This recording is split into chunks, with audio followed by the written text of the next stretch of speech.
Bienvenidos a la segunda parte de esta guía con Backend Spring Boot que estamos desarrollando, y ahora vamos a ver prácticamente la arquitectura que vamos a aplicar a nuestro proyecto.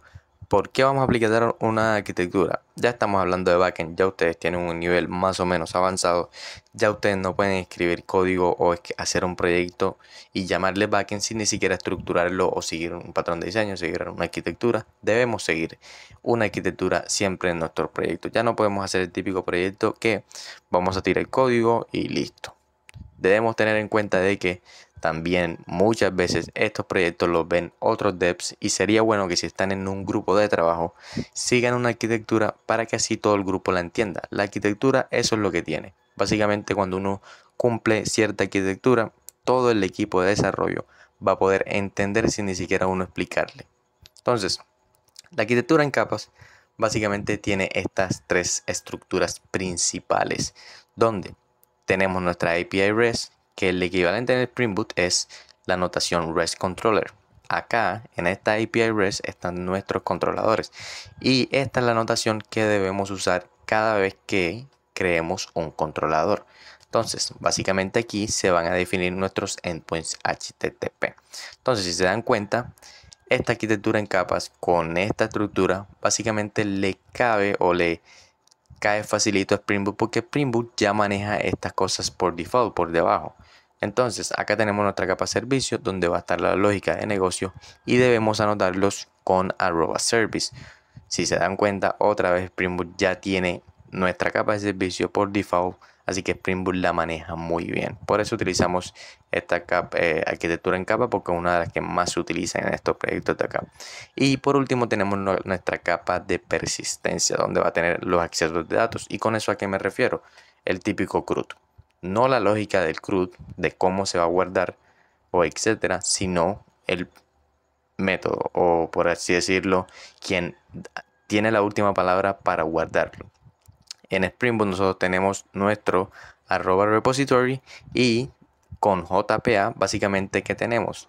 Tenemos los métodos save, tenemos los métodos find by y lo que tú quieras poner, pero básicamente JPA con repository nos va a ayudar a implementar esos métodos CRUD.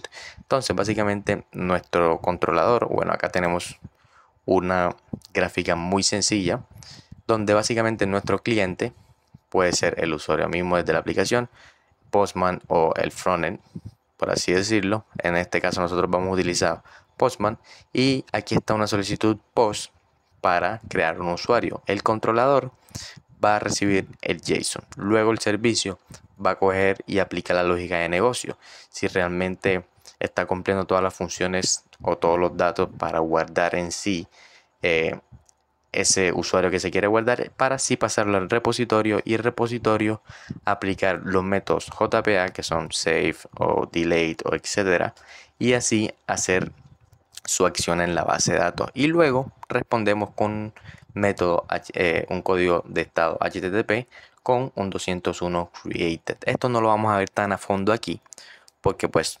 simplemente estamos viendo flujo y arquitectura y eso. Pero básicamente cuando estemos codificando y estemos utilizando cada uno de estos códigos de estado, vamos a ir viendo y ir explicando. Ahora, acá tenemos otro flujo con la arquitectura, donde básicamente tenemos nuestro postman envía una solicitud de autenticación, está acá. El controlador, ¿qué hace? Llama al auth service.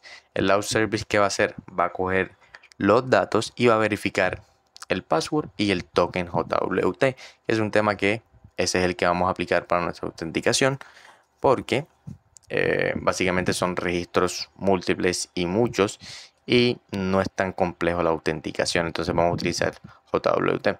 ¿Y qué pasa cuando está en la capa de servicio? Acá viene y llama al usuario repository. ¿Para qué? Para buscar en la PD, como en el ejemplo anterior era básicamente el post y vamos a guardar. En este caso estamos tratando de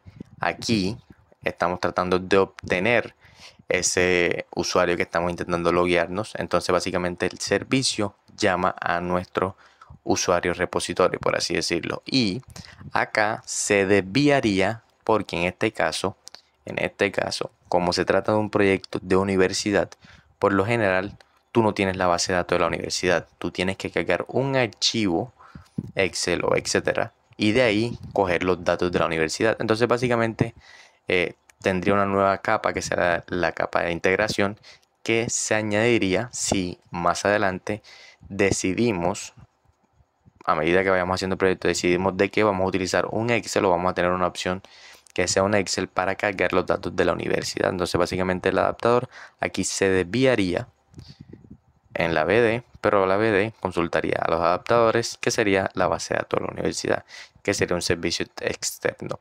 Entonces, ¿qué pasa? Aquí en el flujo le devolvería los datos, viene el usuario repositorio y le devuelve los datos al load service, y acá se devuelve el token al load controller, y acá se le envía la respuesta otra vez al cliente. Entonces, esos serían unos gráficos muy importantes, muy útiles para entender más o menos cómo va a ser el flujo con esta arquitectura.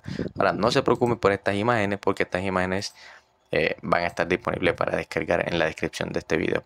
Y aquí tienen pues una tablita de todos los códigos de estado que vamos a manejar. Tenemos el 200, tenemos el 201, el 204, etcétera. Simplemente es a modo de gráfico por si los querían ver. Pero esto, acá por ejemplo, tenemos el ejemplo en Spring Boot cómo sería, pero eso lo veremos más a fondo cuando ya estemos codificando.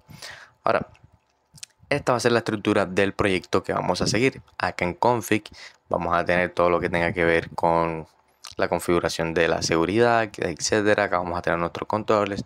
Acá vamos a tener los DTOs para no usar las entidades directamente.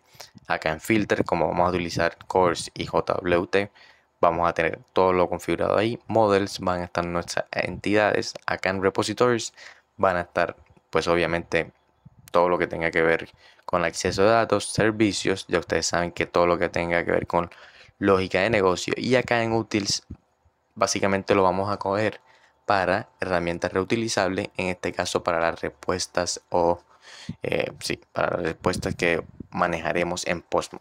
Pero ya más a fondo veremos eso más adelante. Pero básicamente lo que me interesaba que entendieran era la arquitectura en capa que vamos a seguir. Entonces siempre es bueno que si van a hacer proyectos, no necesariamente este, pero si van a hacer cualquier proyecto, si por ahora sabes la arquitectura en capas, aplícala en tu proyecto. No hagas un backend básicamente así sin ningún estructuramiento, porque eso va a ser una completa basura y no vas a subir tu nivel como backend.